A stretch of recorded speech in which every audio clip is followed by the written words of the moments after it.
All right, welcome back to the deep dive. Everyone always talks about Edward and Emmett, but today it's going to talk about someone a bit more elemental. Ooh, I like that. Yeah, you know where I'm going with it. You mean Benjamin, right? Exactly. Benjamin, the often overlooked element-wielding vampire from the Egyptian coven.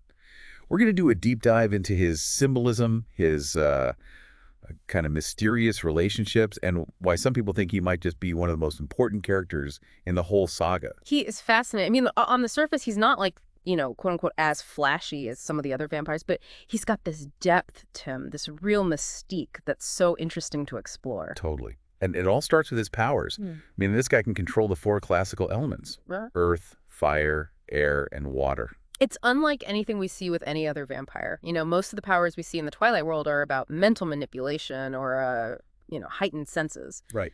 But Benjamin's powers, they tap into something much more primal. It's almost like he's connected to nature itself. Yeah, like he's a bridge between the supernatural world and the natural world. It's as if he's drawing power from the earth itself. Right. And it kind of makes you think about those traditional vampire stories, where vampires are these creatures of the night, always trying to take life force. But Benjamin, with his connection to the elements, it's like he has this different relationship with the world, one that's more about balance and harmony. Okay, wow. Yeah. I never thought of it like that, but you're so right. Especially when you think about what each of those elements represents. It's exactly like Earth, for example. That connection isn't just about throwing rocks around or causing earthquakes. It reflects Benjamin's grounded nature, his morality, that solid sense of right and wrong. Oh, I see. So it's like his connection to Earth kind of anchors him, literally and figuratively. Totally. It gives him this stability, a sense of purpose that, frankly, a lot of other vampires lack. That makes sense. And what about fire then? Well, fire, that's about transformation. It's about passion and inner strength. It's not just destruction. It's about, change and harnessing a powerful force. So could you say then that Benjamin's control of fire is symbolic of his own personal journey? Like he's constantly evolving, transforming, finding his own strength. Absolutely. And it's especially interesting when you think about his relationship with Amun, his creator. Oh, yeah. That whole dynamic is so interesting, especially those themes of autonomy and loyalty. Oh, for sure. Amun totally sees Benjamin as a weapon, something to be controlled and used for his own gain. But Benjamin doesn't want that. No, he pushes back. Yeah. He wants to make his own choices. He wants freedom, even if it means challenging the one who made him a vampire. Which is such a human struggle, isn't it? Yeah. Control versus freedom. It is. And in Benjamin's case, it's even more intense because of these incredible powers that Amun wants to exploit. Right. And then there's that added layer of Amun's relationship with Kebi, his mate. Ah, Kebi. Always in Amun's shadow, never speaking up. A total contrast to Benjamin, who's always pushing back. Yeah, it's almost as if Kebi represents everything that Benjamin's trying to escape. A life where he's controlled instead of free. Exactly. And then you've got Tia. Tia, his mate.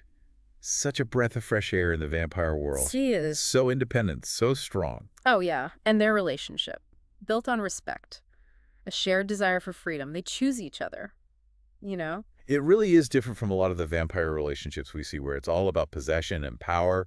It's like Tia shows that there's another way for Benjamin, another future. Totally. And their relationship stands out even more when you compare it with Amun and Kebi, who are stuck in this dynamic of power and control. Okay, so we've talked about earth and fire.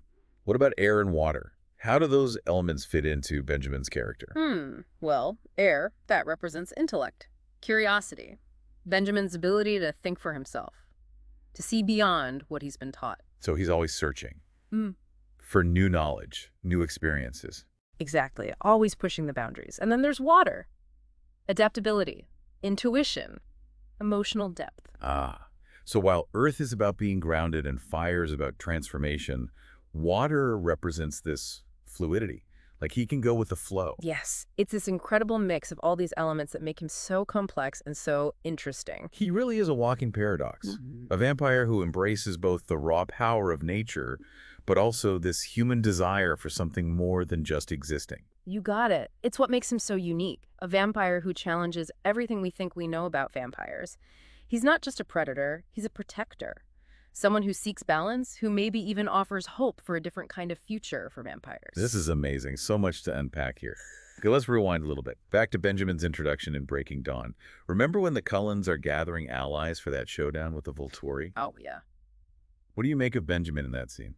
It's crucial for understanding him, not just because we see his powers, but how he deals with conflict. Right. All these vampires are ready to fight, but Benjamin, he's calm, collected. It's really striking. That composure amidst all that tension, it shows he has a different understanding of power. And then he demonstrates his powers, not as a threat, but just to show what he can do. It's like he's saying, hey, there's more to power than just brute force. Right, there's balance, harmony, a potential for something better. Oh, wow. Yeah. Especially going up against the Volturi, who are all about fear and intimidation. But Benjamin shows them something else. A force of nature, not a weapon. Totally. And that right there, that's Benjamin challenging their authority. It shows how he's growing, finding his own way. He's not just powerful, he's thoughtful, compassionate. He stands up for what he believes in, even if it seems impossible. And it's that courage and conviction that will ultimately shape his destiny. Exactly. And impact the entire vampire world. I am so excited to dive more into that. But for now, we're going to leave you with that image of Benjamin, standing tall. That quiet force of nature, right in the middle of this crazy vampire showdown. It's such a perfect image of who he is, this balance of power and control, this desire for freedom, and that potential for something much greater than anyone could imagine. It's interesting, right? We think about vampires and we think immortal, but Benjamin's story, it's all about growth. Even with a really long life, he still changes. Right, like he's not just stuck in his ways. No, he's learning, adapting. Always trying to be better. Exactly. It's like he's showing us that just because you're immortal doesn't mean you can't change or grow or see things in a new way. He proves that you can keep learning no matter how long you live. But, something I've noticed. Yeah. The fans, they really want more of his story. They do. Some even want Stephen E. Meyer to write a whole spin-off book about him. Oh, I can see why. I mean, there's so much we don't know. Right. We only see bits and pieces of his past, how he trained, what he struggles with. Oh, a whole book dedicated to his journey from human to vampire. Imagine. Breaking free from Moon. Yes. Learning to control the elements. Maybe even traveling the world.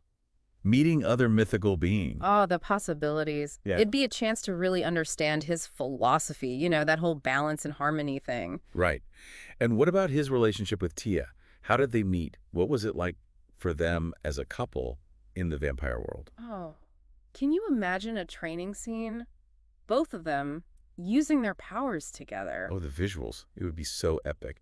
Stevie Meyer, are you listening? We need this story. But even without a spin-off, Benjamin's already changed how we see vampires. For sure. He's not that stereotypical brooding, bloodthirsty vampire in the shadows. Well, no, he's a hero, a protector, bringing balance and harmony. She shows us that you can choose your own path, even if it seems like your life is already decided for you. Yes. And that you can use your gifts, whatever they are, for good.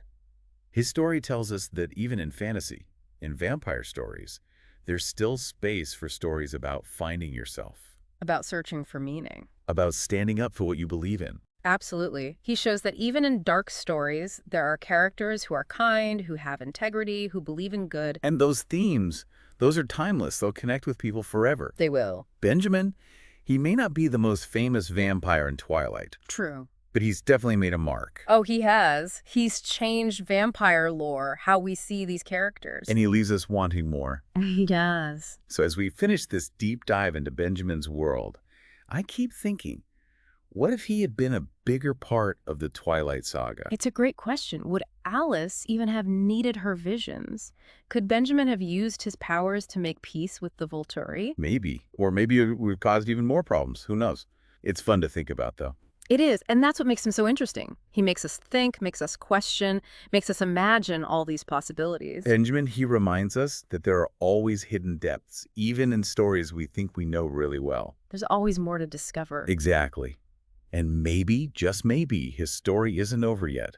Maybe there's another saga waiting to be told. I hope so.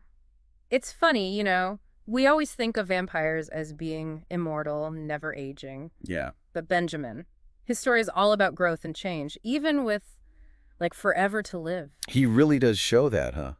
He isn't stuck in his ways. Not at all. He's always learning. Adapting. Yeah, always trying to be better. It's like he's saying, just because you live forever doesn't mean you can't change your mind, see things differently. It's so true. Yeah. He proves that you never stop learning. Mm-hmm. Okay, but real quick, I got to talk about the fans for a second. Oh, yeah. They are obsessed with Benjamin.